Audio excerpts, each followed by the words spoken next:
평생 베풀다 정작 내가 쓰러졌을 때 아무도 없더라. 는 그 말 절대 남의 일이 아닙니다. 노년의 돈은 아무에게도 베풀지 마세요. 처음에는 차갑게 들릴 수 있지만 나이가 들수록 이 말의 무게를 삶이 직접 알려줍니다. 여러분의 손에 남아있는 돈은 단순한 금전이 아니라 건강, 인간관계, 마음의 여유를 지켜주는 마지막 안전망입니다. 이 안전망이 약해지면 안타깝게도 누구도 대신 책임져 주지 않습니다. 노년의 빈곤은 운명도 남 탓도 아닙니다. 평생 돈을 어떻게 써왔는지, 누구에게 베풀었는지, 그리고 나 자신을 얼마나 뒤로 밀어냈는지가 늦은 나이에 정확하게 모습을 드러낼 뿐입니다. 같은 재산을 갖고도 어떤 분은 여유롭고 어떤 분은 늘 불안 속에 사는 이유가 바로 여기에 있습니다. 각종 통계에서도 노후의 경제적 위험은 계속 높아지고 있지만 더 중요한 것은 숫자가 아니라 그 숫자 안에 담긴 우리의 삶입니다. 왜 어떤 분은 늦은 나이에도 단단하게 살아가고 어떤 분은 작은 충격에도 금방 흔들릴까? 그 중심에는 단 하나의 질문이 있습니다. 내 돈을 나는 누구를 위해 써왔는가? 영상이 도움이 된다면 구독과 좋아요, 알림 설정을 해두시면 여러분의 노후를 단단하게 만드는 중요한 이야기들을 놓치지 않을 수 있습니다. 이제 이어지는 첫 번째 이야기에서 노년의 돈을 잘 쓰는 습관과 위험한 습관의 차이를 차근차근 살펴보겠습니다. 노년의 가장 큰 문제는 돈이 부족해서가 아니라 돈을 제대로 쓰지 못하는 습관에서 시작됩니다. 평생 아끼는 법만 배우고 정작 어떻게 써야 삶이 안정되는지 배우지 못한 채 나이를 먹으면 노년의 지출은 두려움이 되고 두려움은 삶의 폭을 점점 좁혀버립니다. 돈은 모으는 순간보다 쓰는 순간의 방향이 훨씬 중요합니다. 그 방향을 잘못 잡으면 남은 인생 전체가 흔들릴 수 있습니다. 많은 분들이 이렇게 말씀하십니다. 지금 나이에 무슨 사치야? 나보다 자식이 먼저지. 내가 쓰면 아깝고 남이 쓰면 괜찮다. 이런 마음은 착해 보이지만 결국 자기 삶을 망가뜨리는 가장 위험한 생각입니다. 노년에 가장 지켜야 할 사람은 자식도 주변 사람도 아닌 바로 나 자신입니다. 내가 건강하고 안정돼야 관계도 유지되고 자식도 덜 걱정하고 마음의 무너짐도 줄어듭니다. 예를 들어 이런 상황을 떠올려 보세요. 몸이 불편한데도 병원비가 아까워 미루고 필요한 신발 하나, 보조기 하나도 사지 못하며 참으면 괜찮아지겠지라고 스스로를 속이는 경우가 있습니다. 하지만 결국 참는 동안 병이 깊어지고 더 큰 비용이 발생하며 삶의 질은 나빠집니다.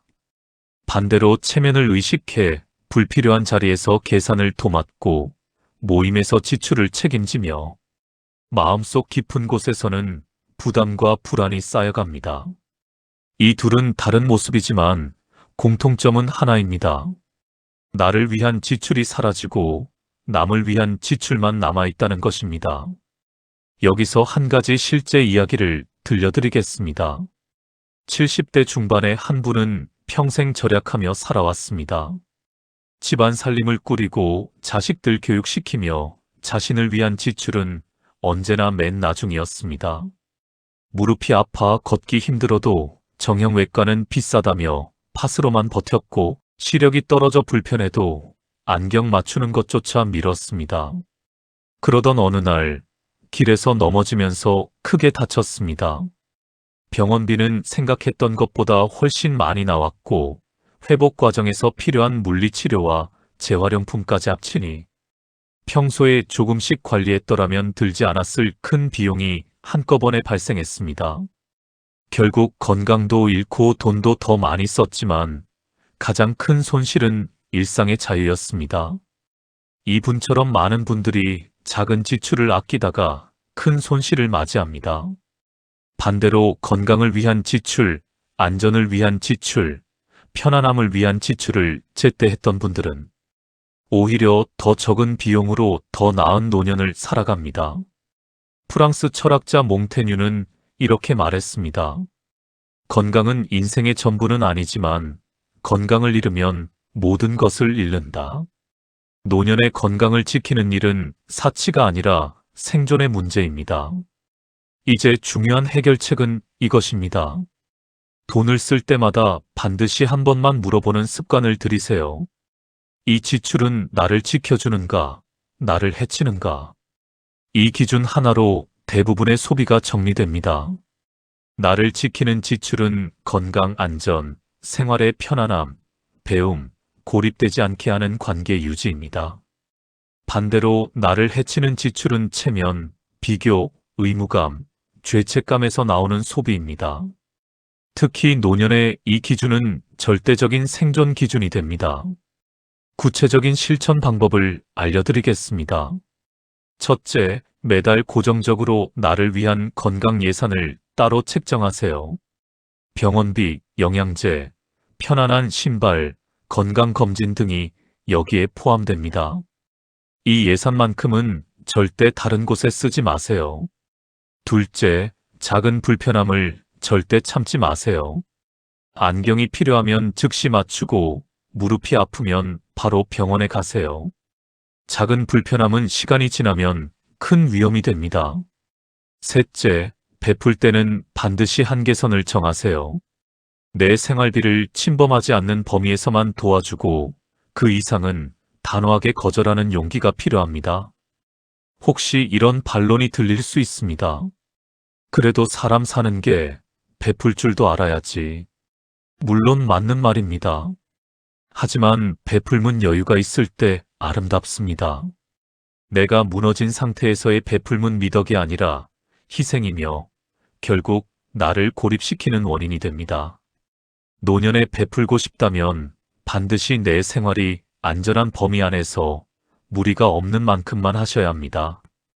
그 안에서의 작은 베풀문 관계를 따뜻하게 만들지만 그 선을 넘는 순간 노후는 위험해집니다. 돈은 나를 위해 쓰는 순간 가치가 생깁니다. 나를 지키고 나를 살리고 나의 남은 시간을 안정시키는 방향으로 사용될 때 비로소 돈은 제 역할을 합니다. 누군가를 위해 흘려보내는 순간 사라지는 것이 아니라 나를 위해 사용할 때 남는 것입니다.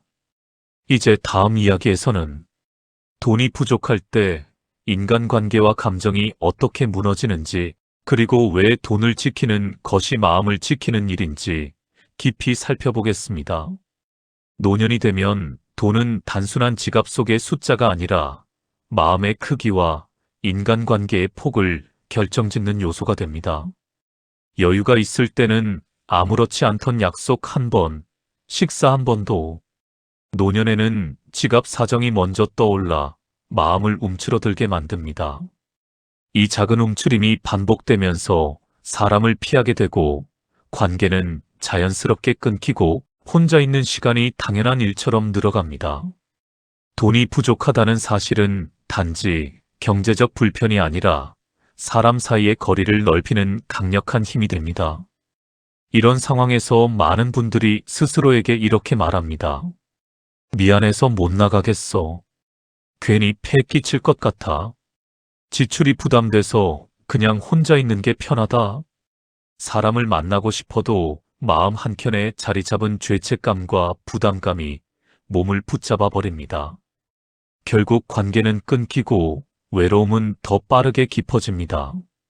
노년의 외로움은 단순한 감정 문제가 아니라 삶 전체를 갉아먹는 위험 요소입니다.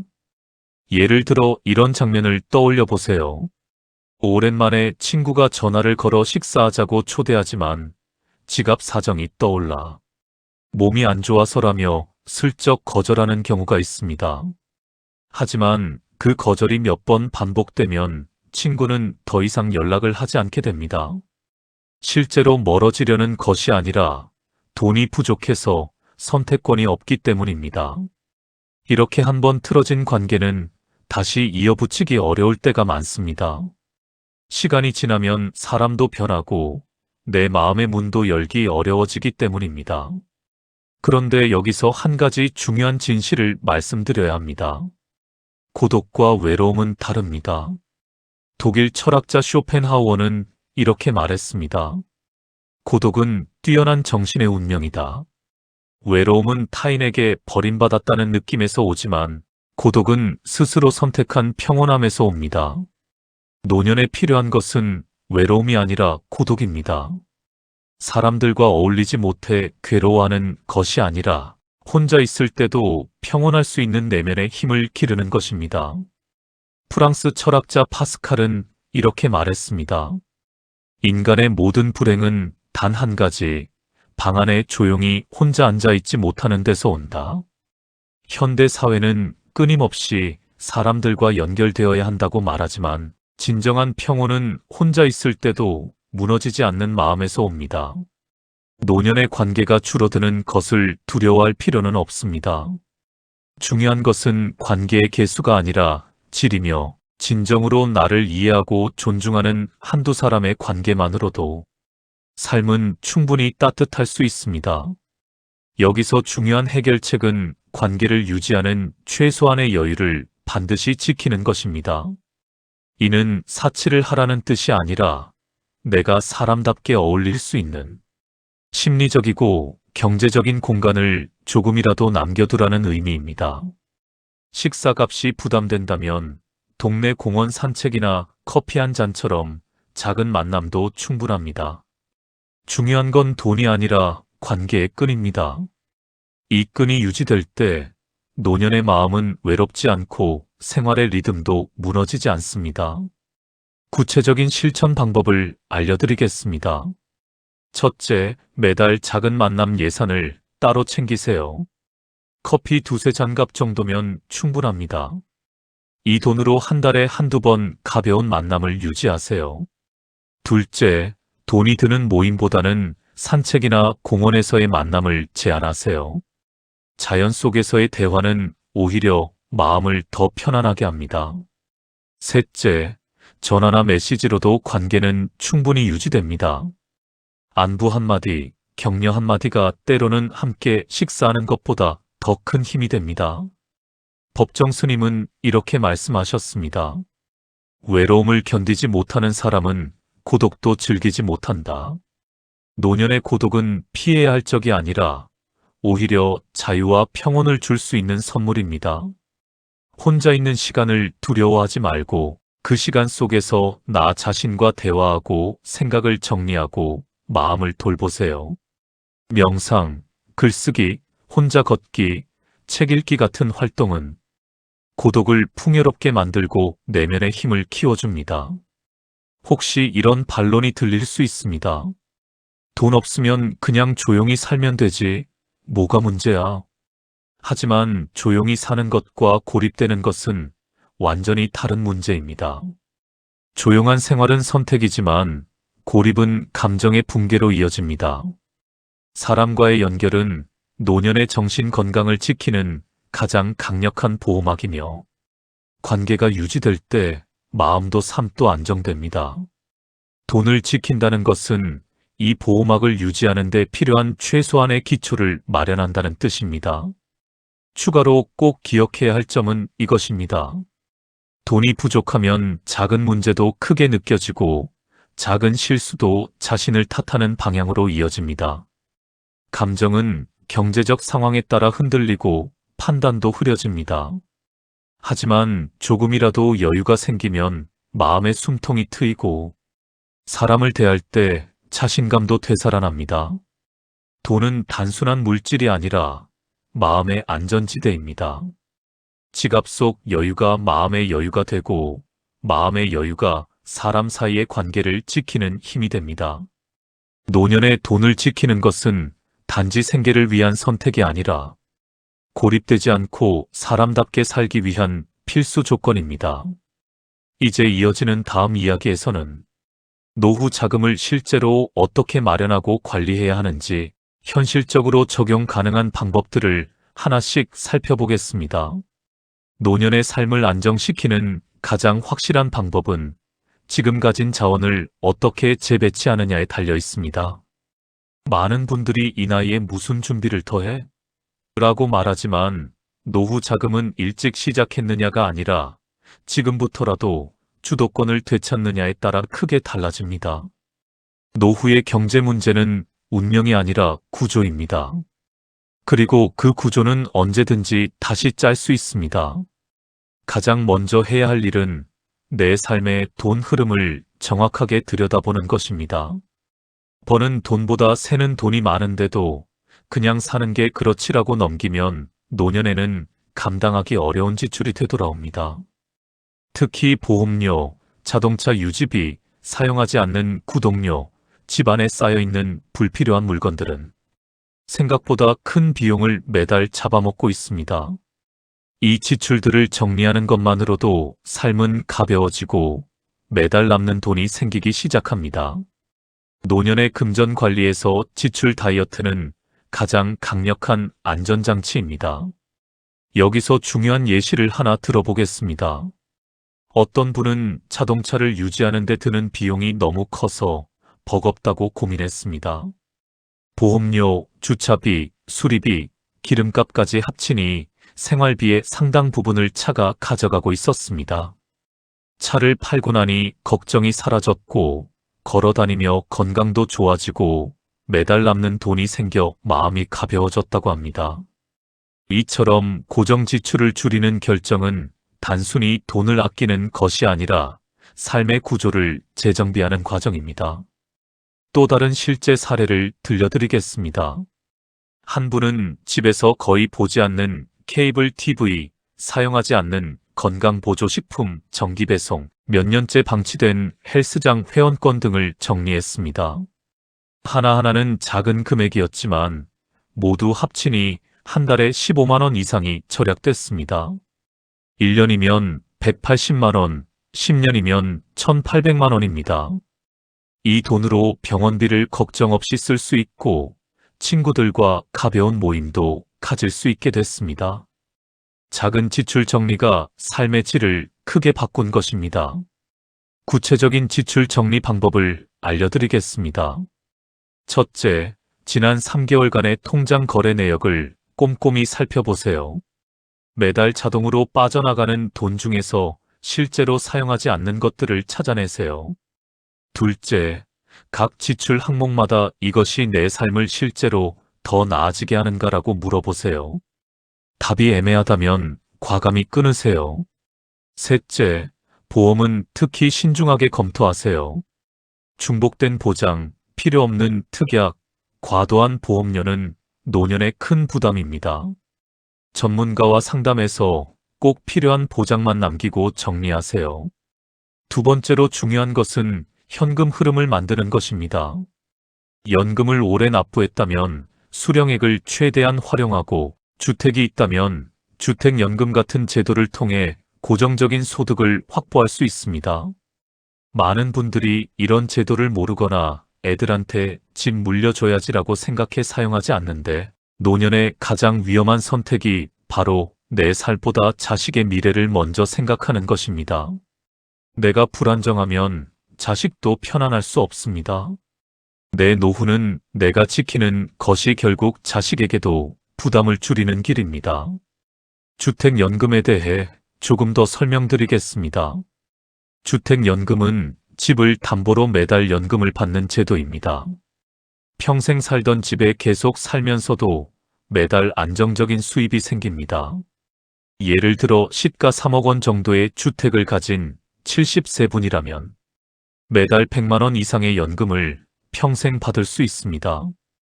집값이 오르면 연금도 증가하고 부부 중 한 분이 돌아가셔도 남은 배우자가 계속 받을 수 있습니다. 사망 후에는 집을 처분해 정산하지만 연금으로 받은 총액이 집값보다 많아도 자녀에게 빚이 가지 않습니다. 이런 훌륭한 제도를 모르고 지나치는 분들이 많습니다. 세 번째 실천 지침은 일을 가볍게라도 유지하는 것입니다. 큰 돈을 벌자는 이야기가 아닙니다. 한 달에 얼마가 들어오든 일정한 소득이 있다는 것 자체가 삶의 균형을 바꿉니다.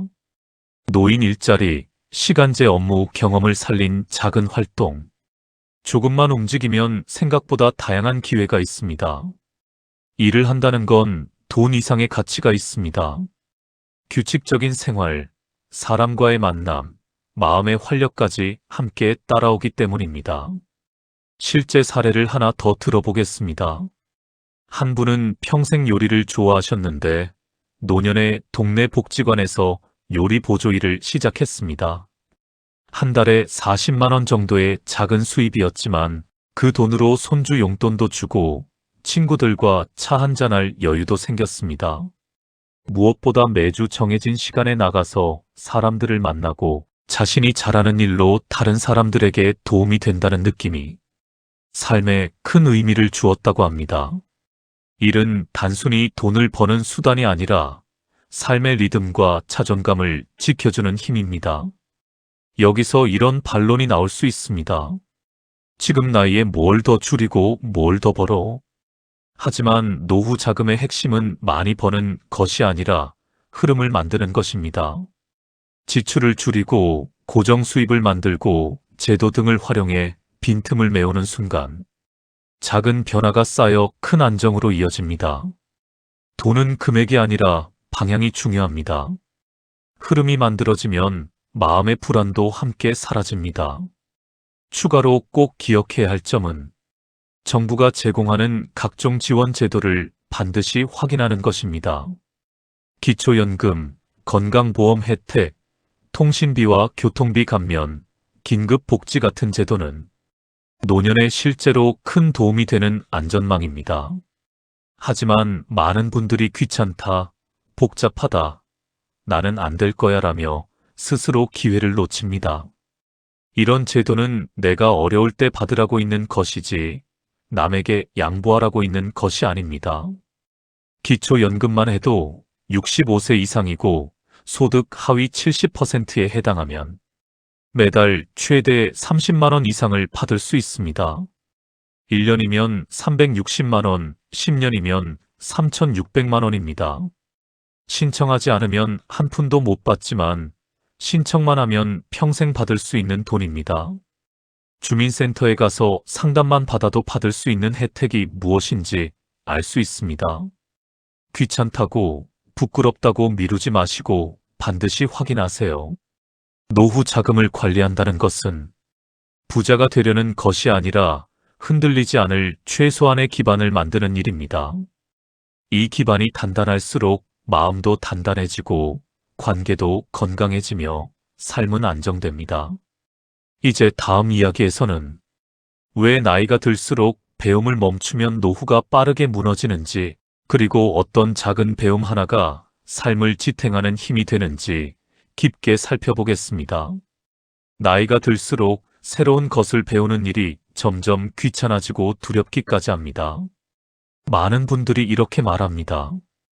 이 나이에 뭘 또 배워? 그냥 살던 대로 살면 되지. 하지만 바로 이 마음이 노년의 삶을 가장 빠르게 약하게 만드는 결정적인 요인이 됩니다.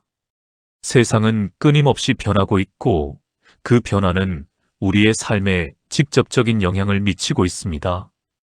배움을 멈추는 순간 시대의 흐름과 점점 멀어지고 그 거리는 노년의 불안과 고립, 경제적 위험으로 이어집니다.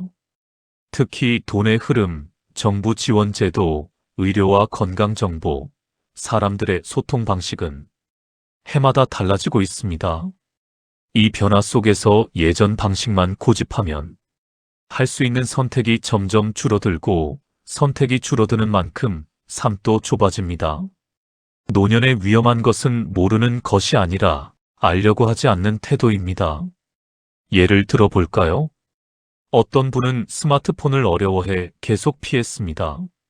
하지만 병원 예약도, 교통 할인도, 정부 지원 신청도 대부분 모바일로 이루어지는 시대가 되자 필요한 혜택을 제때 받지 못하고 대기 시간이 길어지거나 불필요한 비용을 지출하게 됐습니다. 반대로 조금만 배우겠다는 마음으로 천천히 익힌 분들은 편리함은 물론 혜택과 정보를 빠르게 챙기며 훨씬 안정적인 생활을 이어갔습니다. 차이는 능력이 아니라 알아보려는 마음 하나였습니다. 실제 사례를 하나 들려드리겠습니다. 75세 할머니 한 분은 자녀가 스마트폰을 사들였지만 전화 받는 것 외에는 사용하지 못했습니다. 그러다 동네 주민센터에서 진행하는 스마트폰 교실에 나가기 시작했습니다. 처음엔 두렵고 창피했지만 같은 또래분들과 함께 배우니 마음이 편해졌습니다. 3개월 후 이분은 카카오톡으로 자녀, 손주들과 매일 안부를 주고받고 유튜브로 건강운동 영상을 보며 따라하고 모바일 뱅킹으로 공과금을 납부하게 됐습니다. 가장 큰 변화는 세상과 단절됐다는 느낌이 사라진 것이었습니다. 손주가 보내준 사진을 바로 볼 수 있고 궁금한 정보를 스스로 찾아볼 수 있게 되니 삶이 훨씬 풍요로워졌다고 합니다. 배움은 단순히 지식을 얻는 행위가 아닙니다. 새로운 것을 받아들이는 과정에서 자신감이 생기고 두려움이 줄고 세상과의 연결이 유지됩니다. 이 연결이 끊어지면 마음은 빠르게 다치고 다친 마음은 외로움과 불안을 키우며 결국 생활의 활력을 빼앗습니다. 반대로 배움을 이어가는 사람은 나이를 먹어도 마음이 살아있고 변화에 적응하며 삶의 선택권을 유지합니다. 배움은 곧 삶의 탄력성입니다. 독일의 철학자 니체는 이렇게 말했습니다. 살아있는 것은 배우는 것이며 배우지 않는 것은 이미 죽은 것이다. 노년에도 배움을 이어간다는 것은 단순히 새로운 기술을 익히는 것이 아니라 내가 여전히 살아있고 성장하고 있다는 증거입니다. 배움을 멈추는 순간 마음은 굳어지고 세상은 두려운 곳이 됩니다. 여기서 흔히 나오는 반론이 있습니다. 내가 뭘 안다고 세상이 달라지겠어?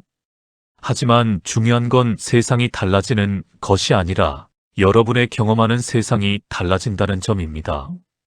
배움을 통해 얻는 작은 변화 하나가 지출을 줄이고 안전을 높이고 사람과의 관계를 이어주는 힘이 됩니다.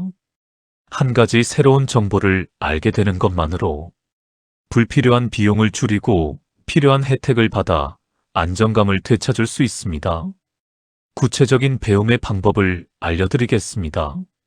첫째, 동네 주민센터나 복지관에서 진행하는 무료 교육 프로그램을 활용하세요. 스마트폰 교실, 건강 강좌, 취미 활동 등 다양한 프로그램이 있습니다. 둘째, 유튜브를 활용하세요. 건강운동, 요리, 원예, 악기 연주 등 무료로 배울 수 있는 영상이 무궁무진합니다. 셋째, 도서관을 방문하세요. 조용한 공간에서 책을 읽는 것만으로도 마음이 풍요로워지고 새로운 관점을 얻을 수 있습니다. 추가로 꼭 기억해야 할 사실이 있습니다. 나이가 들면 몸은 늙어도 마음은 배우는 만큼 젊어집니다. 조금씩이라도 배움의 끈을 놓지 않는 사람들은 표정이 밝고 말투가 부드럽고 삶에 대한 의지가 남아 있습니다. 배움을 멈춘 사람은 변화가 두려워지고 그 두려움이 마음의 문을 닫아 관계와 건강까지 영향을 미칩니다. 노년에 필요한 것은 큰 배움이 아닙니다. 작은 변화, 작은 도전, 작은 익힘이 인생 전체의 질을 바꿉니다. 배움을 이어간다는 것은 내 삶에서 멈춤을 없애고 흐름을 만드는 일입니다. 흐름이 있는 노년은 늙지 않고 흐름이 끊긴 노년은 급격히 약해집니다. 이제 이어지는 다음 이야기에서는 가족과 자녀에게 기대는 태도가 왜 노년을 위험하게 만드는지, 그리고 왜 내 노후는 결국 내가 지켜야 하는지 깊이 살펴보겠습니다. 많은 분들이 나이가 들수록 마음속 깊은 곳에서 이런 믿음을 간직합니다. 내가 힘들면 자식이 도와주겠지. 평생 키워줬는데 나중에는 당연히 보답하겠지. 하지만 이 믿음은 시대가 바뀌면서 더 이상 안전한 기대가 아닙니다. 지금은 부모 부양이 당연한 의무가 아니라 가능하면 하는 선택이 된 시대입니다. 자녀들은 자신의 삶을 꾸리기에도 벅차고 경제적 여유마저 부족한 경우가 대부분입니다. 이 현실을 받아들이지 못하면 노년의 삶은 쉽게 흔들립니다. 문제는 자식 자체가 아니라 지나친 기대와 의존의 태도입니다. 노후 자금을 미리 다 넘겨주고 집까지 정리해 지원해주고 애들이 잘 되면 나도 편해질 거야 라는 마음으로 모든 것을 맡겨버리면 결국 남는 것은 본인뿐입니다. 지금은 부모가 자식을 돕는 시대이지 자식이 부모를 책임지는 시대가 아닙니다. 이 흐름을 모르면 가장 큰 상처를 받는 사람은 바로 나 자신입니다. 예를 하나 들어보겠습니다. 어떤 분은 자녀에게 전 재산을 맡겼습니다. 내가 이 정도 준 만큼 나중엔 잘 챙기겠지.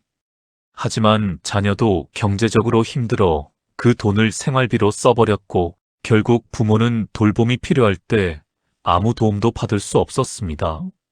자녀를 탓할 수도 없고 본인도 다시 준비할 힘이 남아있지 않은 상태. 이런 사례는 TV 속 특별한 이야기가 아니라 우리 주변에서 조용히 반복되는 현실입니다. 또 다른 실제 사례를 들려드리겠습니다. 한 분은 아들 결혼 자금으로 집을 팔아 5천만 원을 지원했습니다. 자신은 전세로 옮겨 살면서 아들이 안정되면 자신도 편해질 거라 믿었습니다. 하지만 몇 년 후 건강이 나빠져 요양이 필요했을 때 아들은 자기 생활도 어려워 도움을 줄 수 없었습니다. 결국 전세 보증금마저 의료비로 써야 했고 마지막에는 기초생활수급자가 되어 요양원에 들어가야 했습니다. 이분은 자녀를 원망하지는 않았지만 내가 나를 지키지 못한 것이 가장 큰 실수였다고 말했습니다. 그렇다면 해결책은 무엇일까요? 내 노후는 내가 지킨다는 독립적 사고방식을 반드시 세워야 합니다. 독립은 자식과 거리를 두라는 뜻이 아니라 기대하지 않는 만큼 관계가 건강해지고 베풀지 않아도 미안함 없이 마음이 편안해지는 태도입니다. 가족을 사랑하되 내 삶의 중심을 가족에게 맡기지 않는 것이 노년의 안전입니다. 공자는 이렇게 말했습니다. 자신을 닦은 후에야 다른 사람을 다스릴 수 있다. 노년도 마찬가지입니다. 내 삶이 안정되어야 자녀에게도 부담을 주지 않고 건강한 관계를 유지할 수 있습니다. 자녀를 위한다는 명목으로 자신을 희생하는 것은 결국 자녀에게도 더 큰 부담으로 돌아옵니다. 구체적인 실천 방법은 이렇습니다. 첫째, 노후 자금은 절대로 자녀에게 일괄적으로 넘기지 마세요. 도와주고 싶다면 생활에 지장 없는 범위에서 작은 부분만 돕는 것이 최선입니다. 둘째, 집은 노년의 최후의 보루입니다.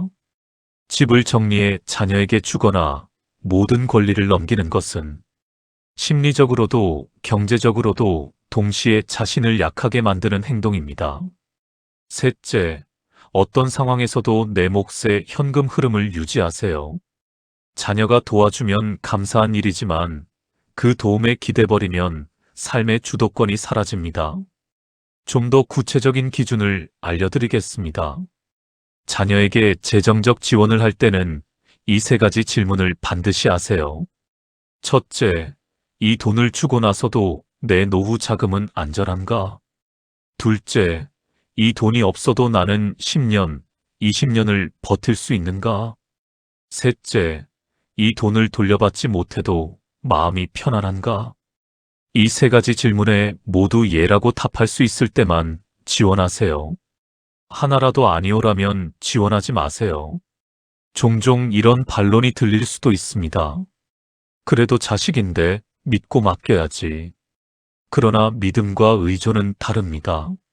믿음은 서로의 관계를 지키지만 의존은 관계를 망가뜨립니다. 기대치가 높을수록 상처는 깊어지고 그 상처는 결국 외로움과 고립으로 이어집니다.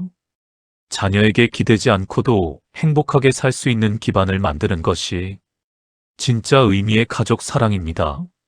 내가 스스로 설 수 있어야 자녀에게도 부담을 주지 않고 서로의 관계도 편안해집니다. 추가로 꼭 기억해야 할 사실이 하나 있습니다. 노년에 가장 먼저 나를 지켜주는 사람도 가장 마지막까지 함께하는 사람도 결국 나 자신입니다. 아플 때, 불안할 때, 외로울 때, 현실적인 문제를 해결해야 할 때, 가장 가까이에 있는 사람은 가족이 아니라 나입니다. 그래서 노년의 삶은 의존하는 만큼 무너지고 독립적인 만큼 단단해집니다. 가족은 마음의 버팀목이지 경제 계획의 중심이 되어서는 안 됩니다. 자녀를 사랑하되 내 노후만큼은 내 힘으로 지키는 태도가 장기적으로 가족 모두를 편안하게 하는 길입니다. 이제 이어지는 다음 이야기에서는 돈보다 더 중요한 마음의 회복력이 왜 노년의 삶을 결정짓는지, 그리고 마음이 바로 서면 삶이 어떻게 달라지는지 깊이 살펴보겠습니다. 노년의 삶을 지켜주는 힘은 결국 돈이 아닙니다.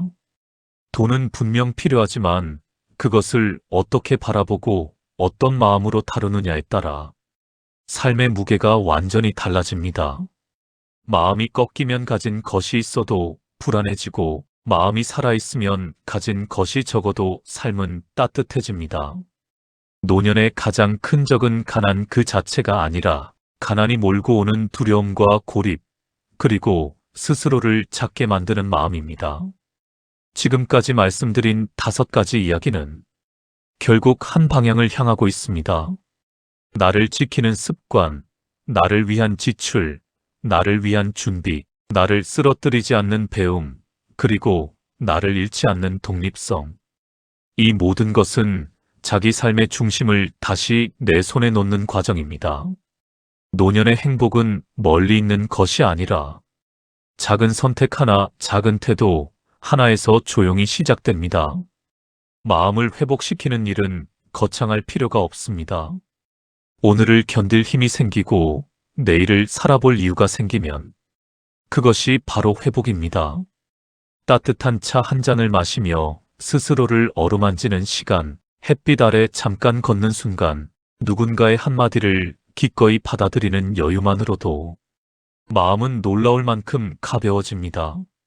마음이 밝아지면 행동이 바뀌고, 행동이 바뀌면 하루가 달라지고, 하루가 달라지면 남은 생 전체가 달라집니다. 프랑스의 작가 빅토르 위고는 이렇게 말했습니다. 인생에서 가장 아름다운 시기는 나이가 들어서이다.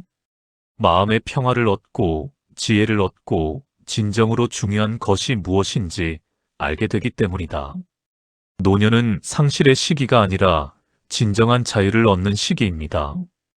타인의 시선에서 자유로워지고 불필요한 집착에서 벗어나고 진정으로 나다운 삶을 살 수 있는 시기입니다. 마음의 회복력을 키우는 구체적인 방법을 알려드리겠습니다. 첫째, 매일 아침 감사할 일 3가지를 떠올리는 습관을 들이세요. 건강한 아침, 따뜻한 침대, 맛있는 식사처럼 작은 것들도 충분합니다. 감사는 마음을 풍요롭게 만듭니다. 둘째, 하루에 30분이라도 혼자만의 시간을 가지세요. 명상, 산책, 일기 쓰기 등 마음을 돌아보는 시간이 필요합니다. 셋째, 작은 목표를 세우고 이루는 경험을 반복하세요. 오늘은 동네 한 바퀴 걷기, 이번 주는 책 한 권 읽기처럼 작은 성취감이 마음의 힘을 키웁니다. 또한 마음의 회복에는 용서가 중요합니다. 과거에 나를 힘들게 했던 사람들, 잘못된 선택들, 놓쳐버린 기회들에 대한 집착을 내려놓으세요. 과거는 바꿀 수 없지만 그것을 바라보는 시선은 바꿀 수 있습니다. 용서는 상대를 위한 것이 아니라 나 자신을 자유롭게 하는 행위입니다. 여러분, 노년의 돈을 지키는 이유는 단순히 오래 살기 위해서가 아닙니다. 존중받으며 위축되지 않으며 나답게 살기 위해서입니다. 세상 누구도 대신해 줄 수 없는 이 삶을 여러분 자신이 직접 지키고 선택할 수 있도록 마음을 단단히 세우는 것이 무엇보다 먼저입니다. 앞으로도 여러분의 삶에 작은 힘이 되는 이야기들을 계속 전해드리겠습니다. 오늘 이야기 중 마음에 닿은 부분이 있었다면 댓글로 편한 한 글자만 남겨주세요. 그 작은 나눔이 같은 길을 걷는 분들께 큰 위로가 됩니다. 노후의 지혜는 거창한 것이 아니라 이런 작은 연결에서 시작됩니다.